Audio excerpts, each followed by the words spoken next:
Pierre Cardin a débuté chez Jeanne Paquin. Il rencontre ensuite Jean Cocteau et fait les costumes de La Belle et la Bête. Puis il rentre et sort très vite de chez Schiaparelli. Il devient premier tailleur chez Dior. Il ouvre sa propre maison de mode en 1950. Il a fait son chemin. Pierre Cardin ne fait rien comme les autres. Pour preuve, son dernier défilé à l'Académie française.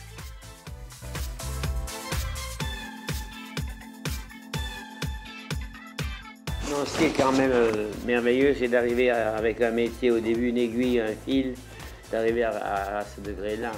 Oui. Tout ça par le talent et sans financement. C'est de l'autofinancement du travail.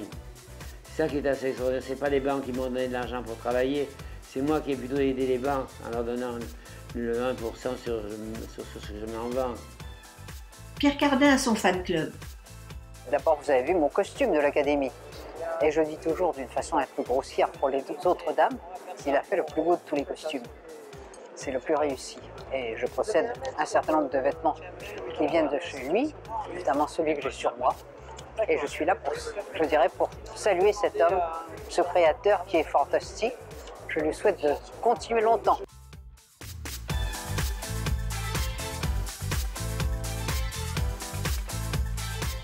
Pourquoi défiler à l'Académie française? On m'a nommé académicien. Et je n'ai jamais compris pourquoi. C'est l'homme, évidemment, qu'ils ont élu. Et je leur dis, vous ne connaissez pas mon travail. Je lui dis, écoutez, ce qui serait la moindre des choses, puisque vous m'avez honoré ma présence dans l'Institut, que vous ne connaissez pas Pierre Cardin, mais le travail de Pierre Cardin. C'est ça qui vous a intéressé pour vous nommer académicien. Et je lui ai dit, oui, en effet, on pourrait faire un défilé. Et c'est comme ça que je suis parti sur l'idée du défilé. Des modèles d'hier, sublimes comme ce manteau, et d'aujourd'hui, tout aussi sublimes. Au départ, il y en a quelques-uns qui sont des authentiques. Oui. Par exemple, le manteau plissé que vous avez vu, sublime, il a combien d'années celui-là? Je sais pas, il a des trentaine, cinquantaine d'années. Et voilà quand j'ai commencé ma carrière. Oui. C'est là que j'ai fait ma première robe. C'est Rocco qui l'avait porté.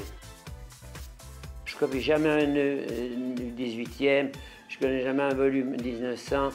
Oui, je m'éloigne, c'est pour me cultiver et savoir ce qu'il ne faut pas faire. Même quand je faisais des corsages à l'époque, c'est pas des corsages corsetés comme certains font. Non. Regardez. C'est des bustiers d'enfer, c'est magnifique. C'est encore moderne, non? Mais bien sûr. Il associe fluidité et modernité.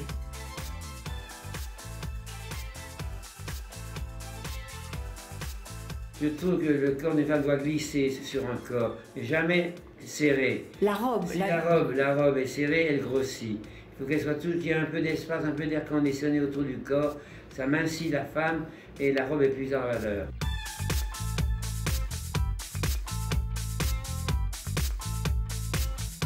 Et puis vous avez tous ces cerceaux. Alors ces cerceaux, ça symbolise quoi? Pour moi, c'est l'auréole, c'est ce qui tourne autour de la Terre, c'est les satellites, c'est tout ce qui est rond.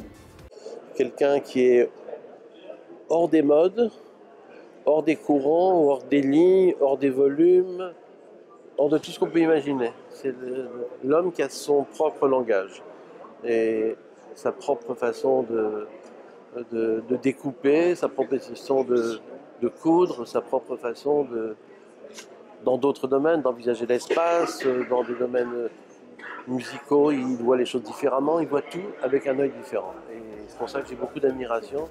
Je pense que j'adore les personnages inclassables comme lui.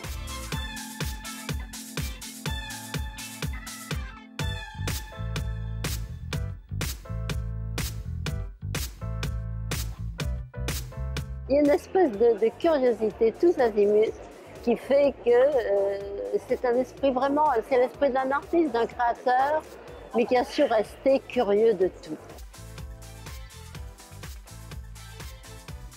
Mais cette énergie, vous la nourrissez avec quoi? Avec mon talent. Vous n'avez aucune fausse modestie, vous avez raison. Non, mais est-ce que c'est pas méchant, non? Non, c'est pas méchant. Ni prétentieux. Non, aucun, absolument, parce que vous avez fait vos preuves. Oui, voilà. Il me semble que vous avez fait vos preuves. Oui. Mais on a l'impression que Il ne faut pas que ça s'arrête. Regardez par exemple mes meubles là. Hein. Oui. Bon, des meubles, j'en ai fait, j'en ai plus de 100. J'avais plus de 100 meubles. Regardez les nouveaux. Ça sont 2 chiens. C'est une commode avec 2 chiens. Oui. Vous les voyez les 2 Oui, chiens? oui, très bien. Là, vous avez un tigre, une panthère. Là, vous avez, voyez-vous, un oiseau. Là, vous avez un lion. Là, vous avez... Je modifie chaque fois mes meubles également. Je ne vais pas dans le sentier battu, ni dans le sentier qui a déjà été fait. J'essaie d'apporter dans ma créativité ce qui n'existe pas. Quant aux personnes qui m'ont fait honneur, c'est que ce soit Mme Gandhi, à tous les chefs d'État, je les ai tous en photo. J'étais quand même le premier assis sur le siège. Quand j'étais mannequin, j'ai tous les chefs d'État, M. Giscard, Mme Pompidou, la maison où je suis né. J'ai des milliers de photos. Je suis né dans cette maison-là. Ah oui. Et la maison qui m'a fait le plus d'honneur, qui m'a accueilli, c'est quand même d'être avec les plus grands de l'Institut de l'Académie des Beaux-Arts. Je suis arrivé d'ici, Oui. cette naissance, à ce résultat. Je ne travaille pas pour être millionnaire, je travaille pour le plaisir de réussir. C'est très différent. C'est pas la même chose. C'est le plaisir de réussir. Si vous jouez au golf, ou au boule, ou au ski, vous aimez être le premier. C'est le plaisir d'être. Après, bon, ça passe. C'est autre chose. Oui, Mais regardez, quand j'ai fait mon palais Bulle, personne n'en a voulu, vous connaissez? Absolument. Personne n'en a voulu. C'est passé dans Pez Bazar et dans Bogue en Amérique. Il n'y a pas une demande d'achat, pas une demande. Moi, je l'ai presque eu pour rien. C'est très compliqué, mais maintenant tout le monde le veut, non? Ben maintenant, regardez. Ah, c'est une splendeur. Regardez, C'est une splendeur. j'ai eu une presse énorme là-dessus, énorme. Mais il y a de quoi, il n'y a que vous qui avez ça. Quand je suis propriétaire de tout ça, tout le terrain ici, 7 hectares, personne ne voulait ce truc-là, personne n'en voulait. C'est horrible, affreux. Les Beaux-Arts m'avaient obligé de le recouvrir avec du lierre. On l'a recouvert. Et puis un jour, j'étais furieux, je me suis levé. Je me suis dit, quelle honte. Je me suis levé, j'ai enlevé tout le lierre de toutes les maisons. Je me suis dit, ils me mettront en prison, comme ça je me reposerai. Mais vous n'arrêtez jamais. Non, jamais. Vous voyez, je suis là ce matin, comme tous les jours d'ailleurs. Et on fait des bijoux plus ou moins fantaisie, plus ou moins jeunes d'ailleurs. Ça, c'était le thème fleuri. Ça, c'était les palmes. Mais c'est magnifique. Cette collection de joaillerie est un hommage au restaurant mythique Maxime. Designer, couturier, comment dit-on? Les hommes, un homme d'affaires, les femmes, un couturier. Oui. Et qu'est-ce que vous préférez? Les deux. Pierre Cardin a toujours eu et aura toujours de l'avance sur tous les autres.